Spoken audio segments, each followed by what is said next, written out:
brother and his wife, and my mom and dad. This was years ago. This was Today we are with Kait. She's the founder, creator of Blisty Bear Blisco. Kait, can you tell your story on how you started this small business? So at first, I started it with just sugar scrubs when I was 12 to fundraise for ballet because it was expensive. And so I started fundraising. And then I took a break when I stopped doing ballet. And then I graduated high school and I stopped doing sports and just went to school. And so I decided to start it up again. And I've expanded to bath bombs, bath salts, sugar scrubs, shower steamers. And how did you learn to make this stuff? I learned through Pinterest. I just looked on Pinterest and I was like, oh, I like that. I like that. I like that. And I pinned it. And then one day I was just like, I should start making them. And then it just started.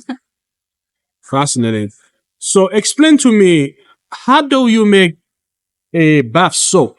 Tell me, what are the ingredients and what do you make? The sugar scrubs. Yeah, sugar scrub. So the sugar scrubs, I use all organic because I have grown up with like skin allergies and like I can't use anything really that is in public. Like I can't use the soap, nothing. So I keep it very basic and I have sugar, I have cast iron soap. Sometimes I use like dried strawberries or dried raspberries to make the color. And then I do coconut oil as well. Coconut oil. And where do you get your your ingredients to make this stuff? Amazon. It's Amazon. Yeah, I love Amazon. I love Jeff Bezos too. Lower the price with the tariff, Jeff Bezos.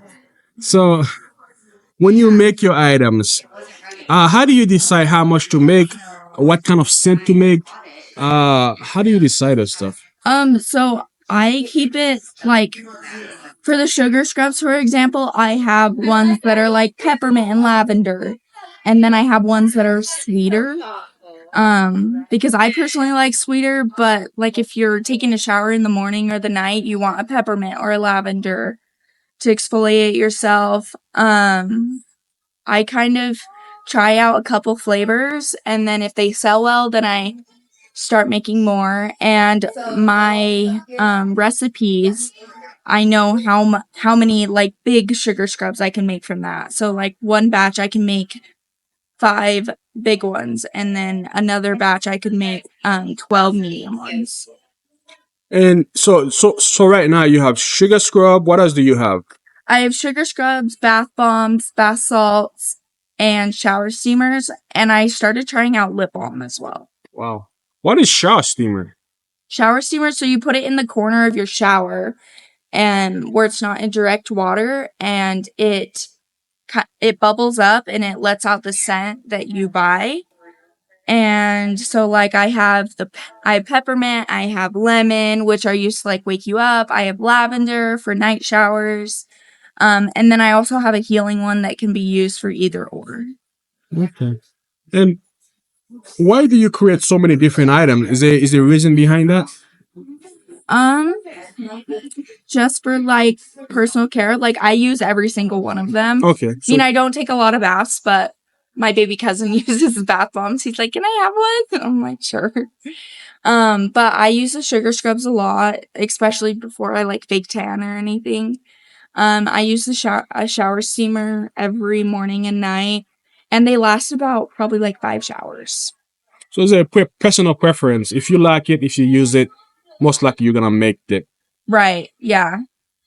But I do sometimes have to think, oh, like other people probably don't like just sweet smell sugar scrubs. Like for a man, like my boyfriend uses it and he's like, I don't want some raspberry swirl smell. So I made the peppermint for him, and then it continued to sell really well. That's good. And so what craft show do you go to? Do you go to craft show or do you go to farmer markets, and how do you find them? I find them through Instagram. My aunt sends me a lot of them because she also has a small business. Mostly just Instagram. Instagram, and you sign up for them and you go. Yeah, you sign up for them and you wait until like you get approved or not approved, and then you have to pay like a booth fee depending on the market. How do you balance your school and with a small business? I mean, how do you do that? With ballet, like I feel like I just learned how to balance things. Like I have a full-time job too, and I have this and I have school, and I'm a full-time student too. I'm taking 22 credits right now. And then I also balance like going to my brother's baseball games, hanging out with my boyfriend. Like I just have learned to balance everything through ballet. You just know how to do time management. Yep, That's what this generation need. exactly. Yeah. So I know. So you've been going to market for a few time now. One of the sad thing I see when I go to market is I will see a vendor come once or twice and they stop coming. What do you think is the hardest part of being a vendor? I think the hardest part is probably like waiting to see if you got accepted or not. Because like I don't want to plan 2 markets on one Saturday, but say I get denied from one, the other one's already taken up by people. So it's like double lose. It's probably like finding markets and figuring out like, oh, what do you think will sell this one? What do you think will sell this one? It just depends. And what's the future for the business? I plan to just keep doing these little markets. We'll see where it goes. But yeah. And where can people find you? I have an Instagram. I have a business card that has my phone number as well for like custom orders. Like, I did a company's orders. It was a warehouse and they liked the sugar scrubs to get like all the oils and stuff. So I made about like 50 for them. And he just texted me and was like, "Hey, like, I'd like to get a couple for my warehouse." And he picked out the smells, and then I just made them and I sent them over. Perfect. Kid, thank you for chatting with us. Good luck with your business today at this market and in the future, okay? Thank you.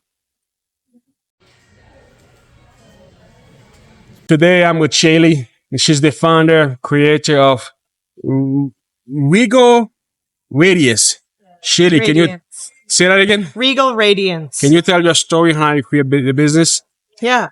I started doing art when I was a kid, and I've always been passionate about it. And I used to give art to everybody for like gifts and presents. And then just this last year, I decided to make a business with it and start selling at local markets and different events.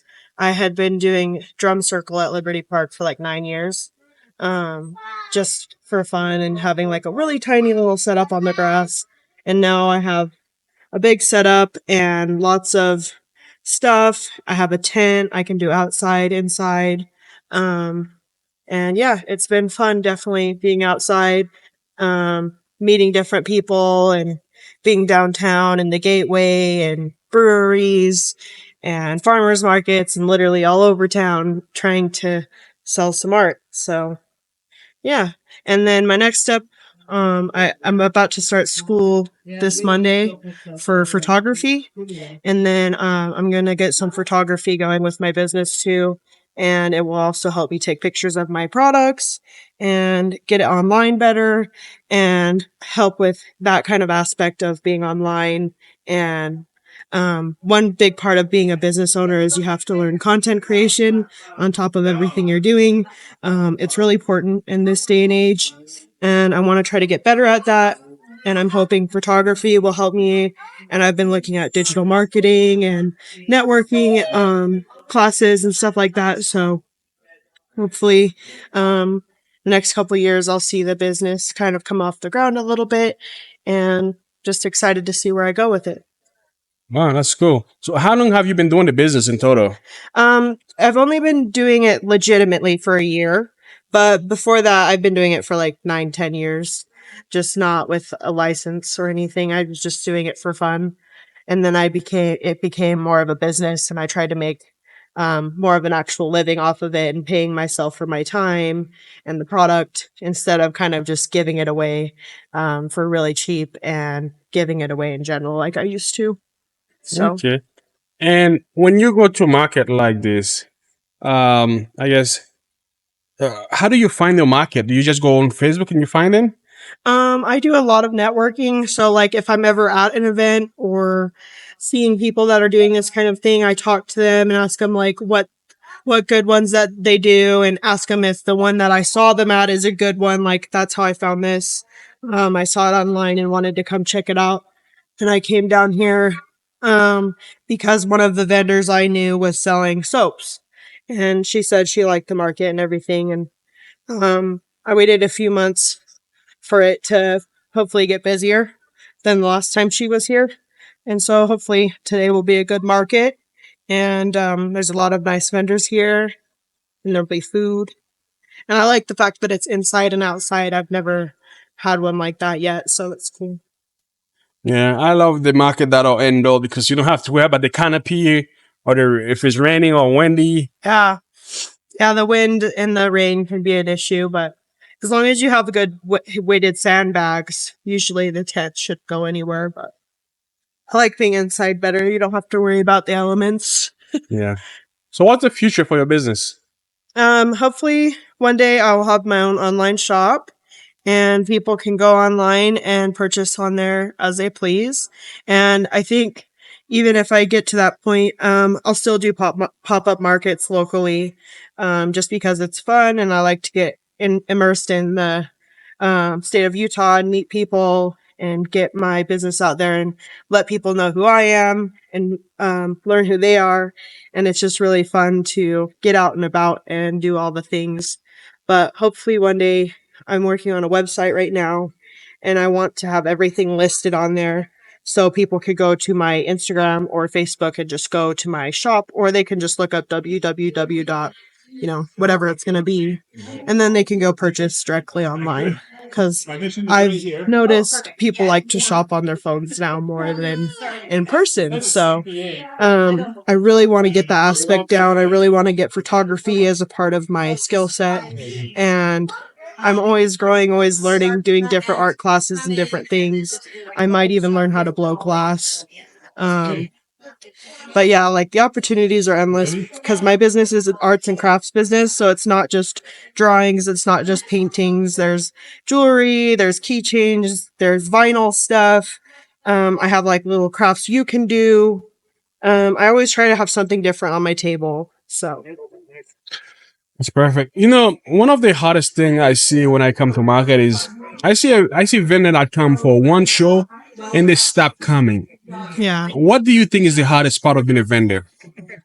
The hardest part is just not giving up and keeping going to um, promote yourself and remembering that not everybody's going to support you.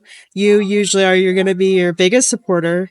And sometimes you are not going to have help at all, like with shows or planning things or making things or anything like that. You're going to be having to do it all yourself. And some people that's really hard for, especially like when you're going to a big show and you have to pack everything in and pack everything out. Sometimes that can be a lot on people, and then going to a show and not making any money and doing all of that work can really damper people's spirits about the whole thing. But I always just say to myself, there's always another event, there's always another day, and things will always get better. Not every day is going to be a bad market or a bad selling day. And just keep striving for what you want out of your business. If you want sales, strive for sales. If you want viewers, strive for viewers and likes, and don't give up. And don't let it get too hard on yourself to where you're going to give up. Unless the thing about a business is if you want it, you have to really, really believe that. You have to really believe that you want it and want it bad. Because if you don't want it bad enough, it's not going to work. Because you have to put everything into it for it to work. If you don't, it's not going to work. Because you have to believe in yourself always. So I agree. Yeah. And do you have you say you have a Facebook or something? Yeah. What is your Facebook name? Oh, It's Regal Radiance. and people can go and try and talk to you. Yeah, on my Facebook or Instagram. All right. Thank you for talking to us today, Shaylee. Yeah. And good luck today and good luck to your business. Thank you.